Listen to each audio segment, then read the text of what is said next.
Howdy ho, guys and gals. It's Jeff King back here in the den, the mobile den of tools. I guess we just picked up our trailer.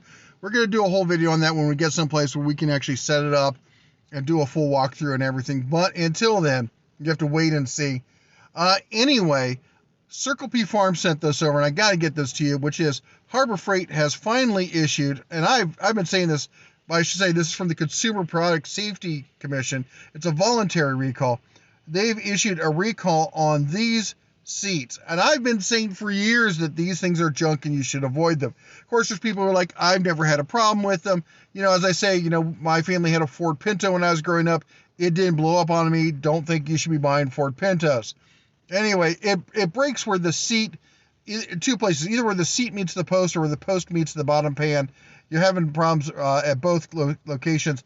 There's been reports of, oh, hold on, they have it here. Harbor Freight, issued 478,000 of these were sold.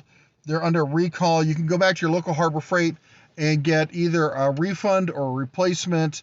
The details, we had an injury report here. Where'd it go? Remedy.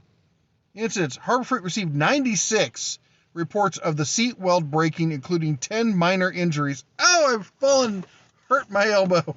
I fell 2 feet to the floor. I'm injured. I get it. I don't want to. And I've been saying don't buy them. And there's been a reason I say don't buy them. Anyway, I know lots of people also will be piling on, going, oh, I know Harbor Freight makes junk, yada, yada. To those people, I would have to say this. And I'm not defending Harbor Freight. I'm making fun of you. Is that Harbor Freight doesn't make anything, all right? Now, the higher-end stuff, they help design, or they do design it. The medium-tier stuff, they help design it. This stuff, like this and the Jacksons, everything else that's ever been on recall, other than the Icon wrenches, which wasn't even a serious failure. But anyway, everything else there, that's all stuff they just buy off the shelf. And it's the same thing you buy at other suppliers. If you think the one you get off the tool truck or from Napa or some other auto parts store is of better, superior quality and worth so much more.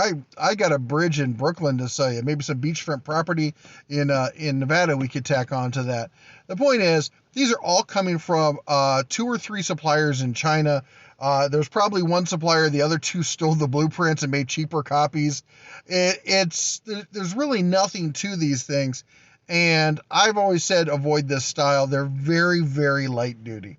Yes, some people will use them, never had a problem with them. But if you think it's just big guys, I've had big guys contact me and say, hey, I've had this, never had a problem. I had a guy who weighs $140 contact me, said, I bought it, and a week later I was on my butt, after I hit an airline scooting through the shop. It's also, besides the design, it's the companies making them, they're not great at the quality level, the repeatability of it. They just, 3 of them will be fine, and then one will be, danger zone. So you never know which one you're going to get. It's like rolling the the roulette wheel there. So anyway, avoid these seats. There's better options out there. There's sturdier options out there. Might be a few bucks more, but this design just doesn't cut it. Make sure you take it back. You can get a refund or a replacement. Anyway, got to do my I told you so dance again. Because I've been saying for years not to buy these seats, and we got a recall finally. Anyway, the real question you got to ask is, why aren't the other people who are selling the same seats also doing recalls? Makes you wonder. Anyway, you all take care, God bless, and as always, shine on.